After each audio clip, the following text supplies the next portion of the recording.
pendant que j'étais parti en week-end, mon père a vendu mon MacBook, pour rire, afin de m'apprendre le sens des responsabilités. Ma mère a dit, tu l'as laissé ici, chérie. Ça veut dire que tu n'en avais pas vraiment besoin. Je n'ai pas crié. Je n'ai pas pleuré. Puis ma sœur est arrivée dans l'allée sur un vélo électrique flambant neuf à $2300 et a dit, merci encore, papa. J'ai fait mes valises et j'ai laissé un post-it sur le frigo, à partir de maintenant, le prêt immobilier n'est plus ma responsabilité. Je m'appelle Noah. J'ai 26 ans, je suis l'aîné, le dépanneur de service, celui qui débarque avec des câbles de démarrage et un rouleau de ruban adhésif. Dans ma famille, je suis le personnage de second plan qui empêche le décor de s'effondrer. Ma petite sœur, Léna, est la vedette. Elle est lumière, bruit et applaudissements. Je suis le type qui tient le rideau. Ce n'était pas toujours dramatique. C'était de petites choses, constantes. Si nous ramenions tous les deux de bonnes notes, elle recevait une nouvelle veste et moi, c'est bien, mais ne prends pas la grosse tête. Si quelque chose se cassait, je le réparais.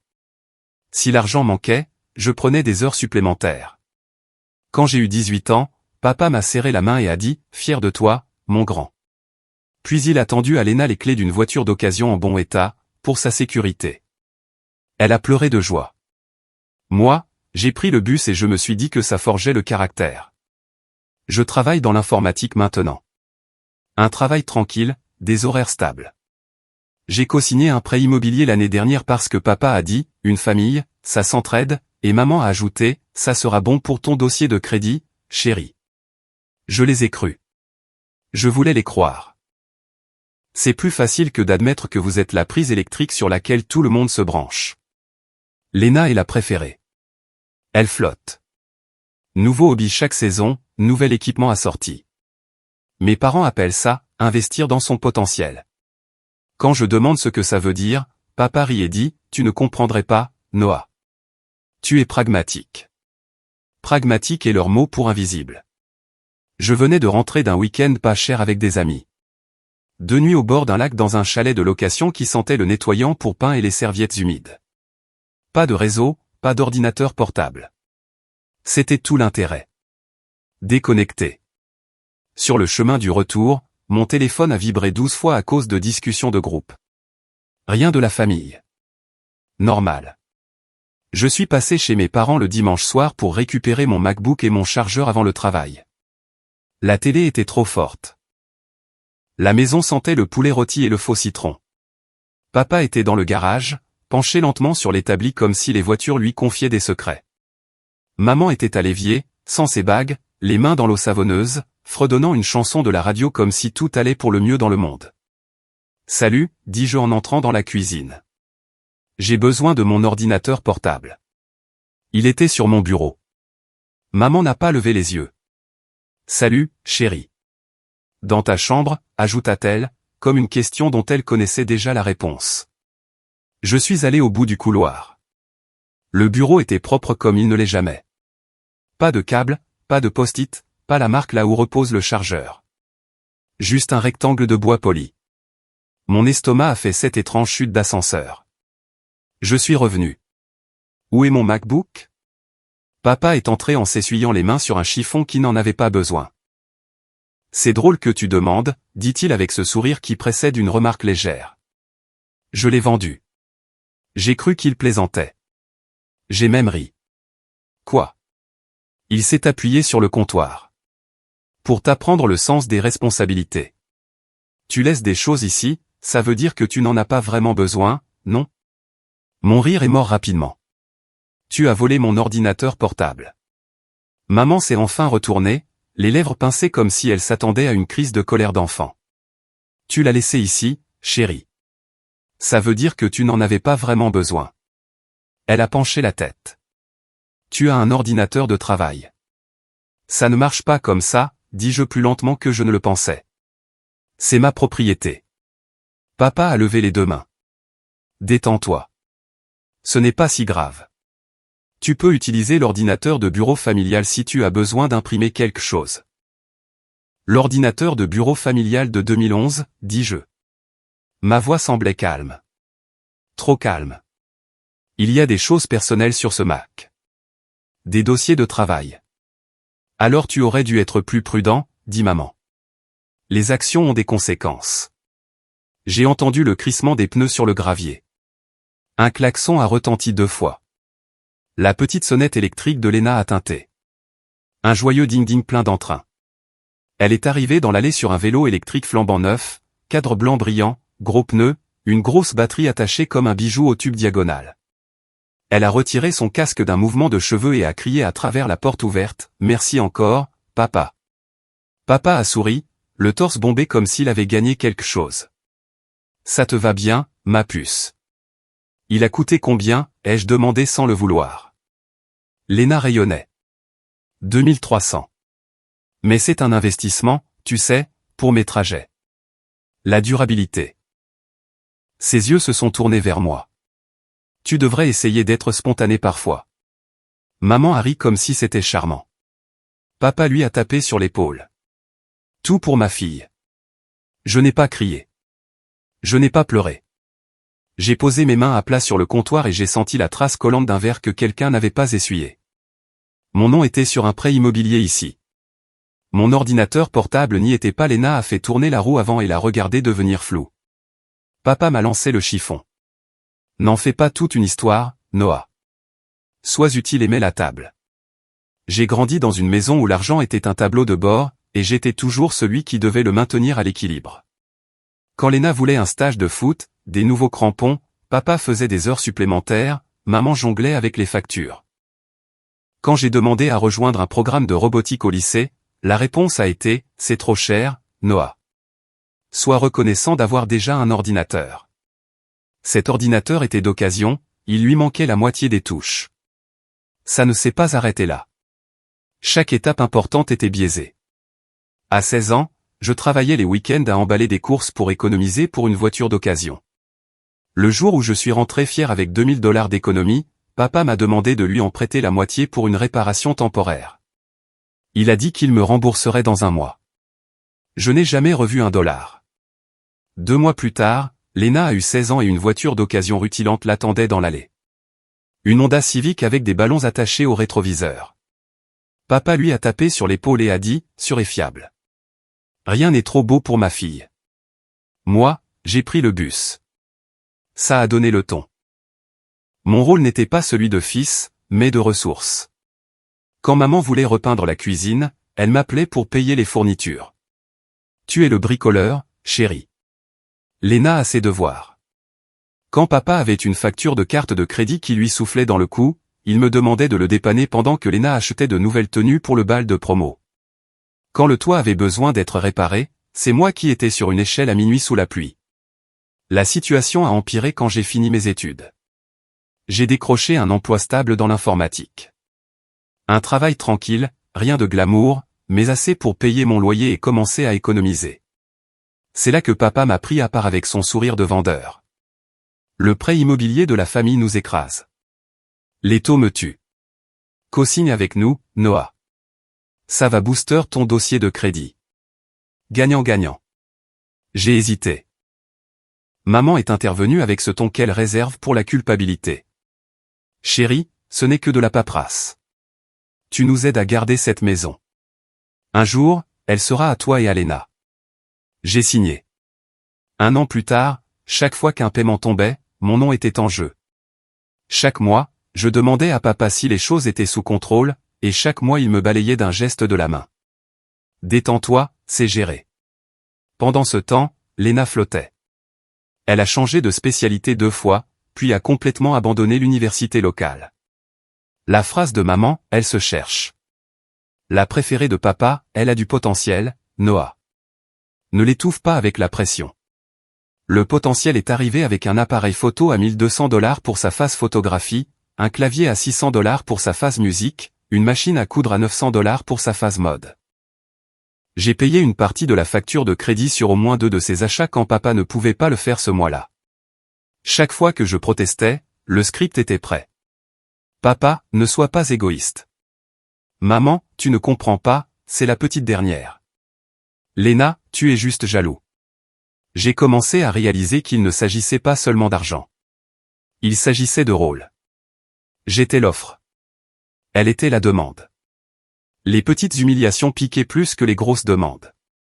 Comme la fois où j'ai apporté des courses pour remplir le frigo et que papa a annoncé au dîner, bon gars. Noah sait comment contribuer. Puis il a donné à Léna la dernière part de tarte en me disant que j'en avais eu assez.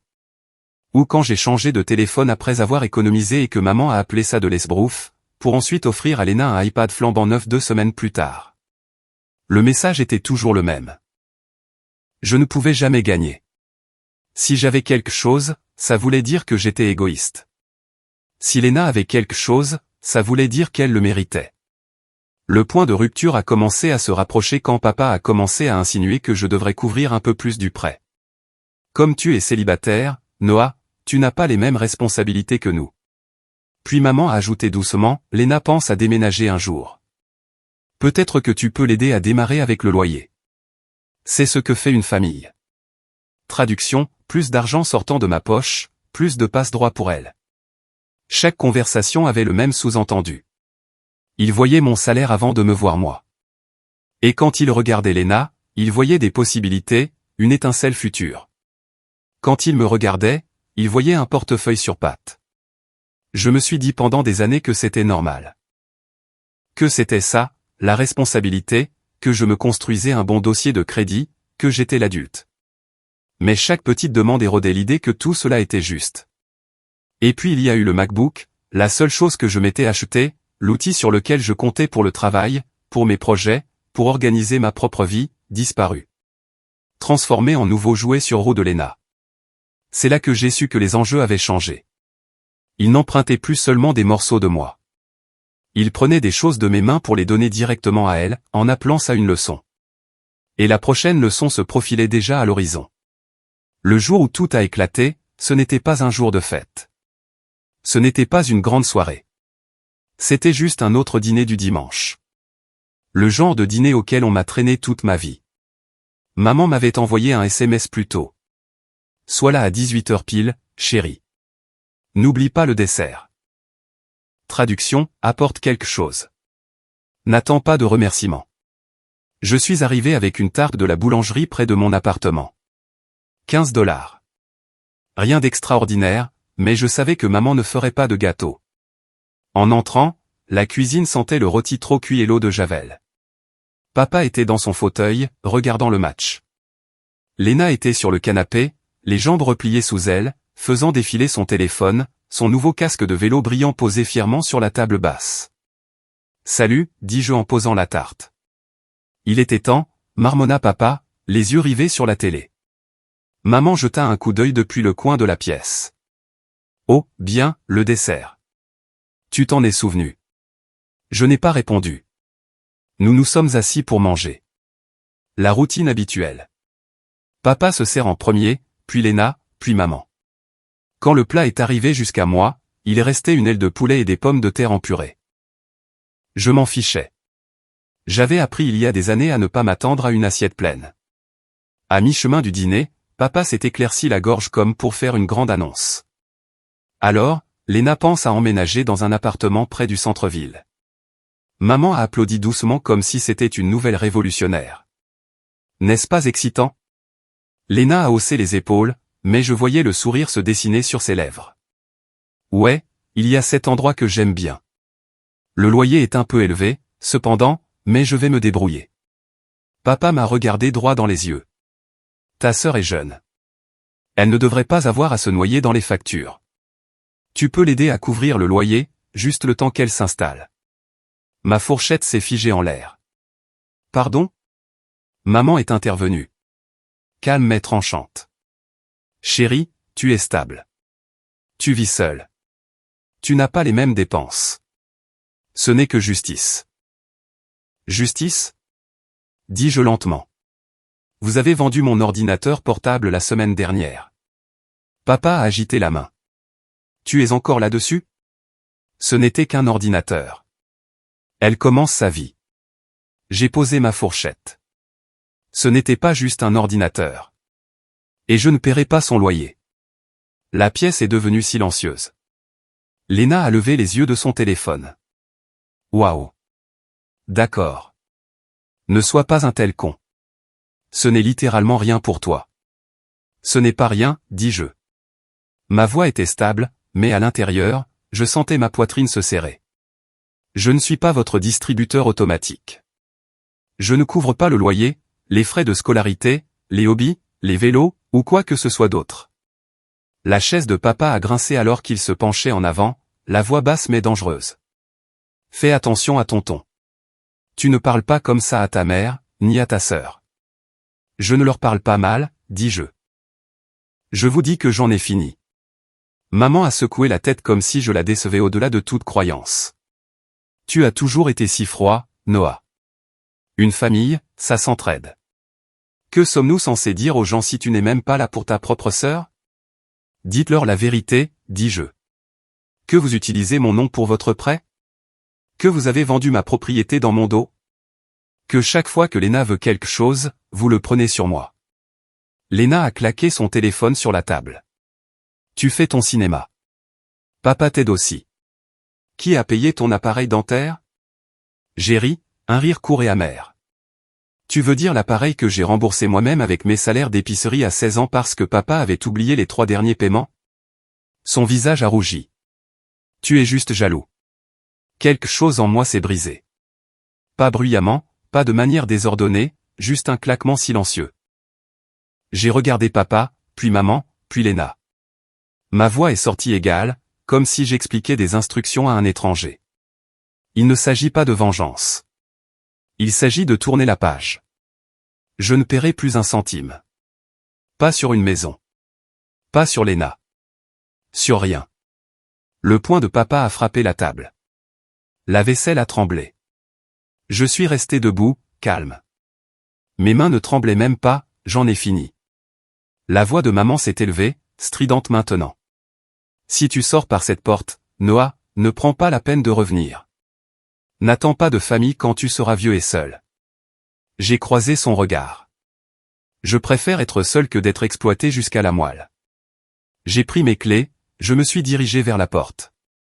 Derrière moi, papa a crié quelque chose que je n'ai pas compris. Léna a marmonné, pathétique. Maman a commencé à pleurer, comme elle le fait toujours quand elle veut que quelqu'un cède. Mais je n'ai pas cédé. Pour la première fois de ma vie, je ne suis pas resté assis, je n'ai pas ravalé ma salive. Je suis sorti dans la nuit. Le son de leur voix s'est étouffé derrière la porte. Et pour la première fois, c'était silencieux. Les retombées ont commencé presque immédiatement. Le temps que je rentre à mon appartement ce soir-là, j'avais 3 appels manqués de maman, 2 de papa, et un SMS de Léna qui disait juste « Waouh, tu as sérieusement gâché le dîner. Félicitations. » Je n'ai pas répondu. Le lendemain matin, mon téléphone n'arrêtait pas de vibrer. 15 appels avant le déjeuner. Un message vocal de maman où elle pleurait si fort qu'elle pouvait à peine respirer. Noah, chérie, je ne sais pas ce qui t'a pris. Nous sommes une famille. On ne tourne pas le dos aux siens. S'il te plaît, ne fais pas ça. Puis un de papa. En colère cette fois. Tu crois que tu peux juste partir comme ça après tout ce qu'on a fait pour toi? Tu es un ingrat. Égoïste. N'oublie pas sous quel toit tu as grandi. Et Léna, bien sûr, avec sa morsure habituelle. Peu importe. Tu as toujours été aigri. Je me débrouillerai pour le loyer sans ton drame. Profite bien de ta petite vie triste. Je les ai tous laissés non lus. Au 3e jour, le ton a changé. Maman a envoyé une série de courts SMS. Le prêt est du vendredi. Ton père est stressé. S'il te plaît, ne nous laisse pas tomber. Puis, si tu ne couvres pas ta part, on peut perdre la maison. Tu veux ça sur ta conscience? Je suis resté là, à fixer le message, en pensant à quel point c'était absurde. Ma part était devenue leur excuse pour chaque trou, chaque manque. Je n'aidais jamais seulement, je portais tout. Je n'ai pas répondu. Quand la date de paiement est passée, papa m'a appelé 10 fois en 1 heure. Puis un autre message vocal. Très bien. Tu veux jouer au dur? On verra à quel point tu es dur quand la banque appellera. Tu es sur ce prêt, Noah. Ils viendront te chercher aussi. J'ai bloqué son numéro. Le silence a duré 2 jours. Puis Léna a posté une photo sur Instagram, elle, souriante avec son vélo, avec la légende « Apprendre à vivre sans les gens qui vous tirent vers le bas ». La section des commentaires était pleine d'émojis cœur et de « tu vas y arriver, ma belle » de la part de ses amis. Ça aurait dû faire mal. Ça n'a pas été le cas. C'était comme la preuve que j'avais pris la bonne décision. Pendant ce temps, mon téléphone continuait de vibrer avec des numéros que je ne reconnaissais pas. Des agents de recouvrement, des parents. Je les ai tous ignorés. Au travail, je me forçais à me concentrer. Quand des collègues me demandaient si j'allais bien, je disais juste que j'étais fatigué. Mais le soir, assis dans mon appartement, j'ai réalisé à quel point les choses étaient devenues calmes. Pas de maman envoyant des rappels quotidiens par SMS. Pas de papa demandant une petite faveur. Pas de Léna passant pour se vanter de son nouveau jouet. Juste le calme. Et ce calme faisait du bien. 2 semaines plus tard, je suis passé chez eux une dernière fois. Pas pour parler, juste pour retirer mon nom du prêt immobilier. Le post-it que j'avais laissé sur le frigo après l'incident de l'ordinateur portable avait été ignoré. Ça, je le savais. Alors, cette fois, je suis venu avec des papiers. J'avais parlé à la banque, j'avais trouvé comment me retirer légalement. Ce n'était pas simple, mais c'était possible. Papa a ouvert la porte, les yeux froids. « Qu'est-ce que tu veux ?»« Sortir » dis-je en brandissant les documents. Il a ricané. « Lâche. » Maman est apparue derrière lui, le visage bouffi de larmes.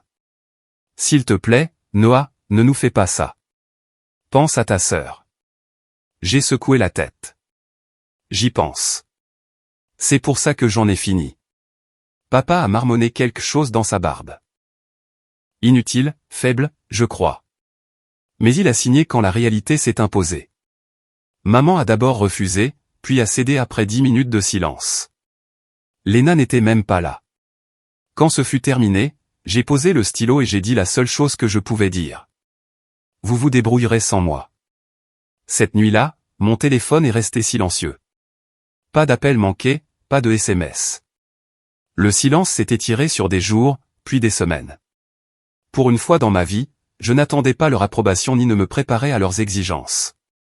Je me réveillais tôt, je préparais le petit déjeuner sans me presser, j'allais me promener, je lisais des livres que j'avais mis de côté. Ce n'était pas dramatique. Ce n'était pas glamour. Mais c'était à moi, et ça ressemblait à la liberté. Cela fait des mois que j'ai quitté cette maison et que j'ai démêlé mon nom de leur prêt. Des mois depuis le bourdonnement constant des appels et des SMS culpabilisants. Le silence est resté. Au début, c'était étrange. Je vérifiais mon téléphone par habitude, m'attendant à voir les longs messages de culpabilité de maman ou les mises à jour suffisantes de Léna. Rien.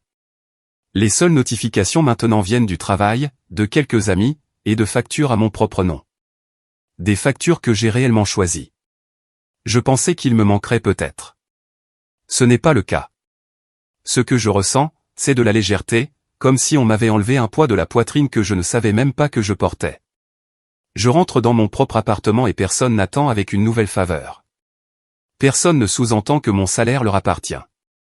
Personne ne me dit que je suis égoïste de vouloir mes propres choses. J'ai construit de nouvelles routines.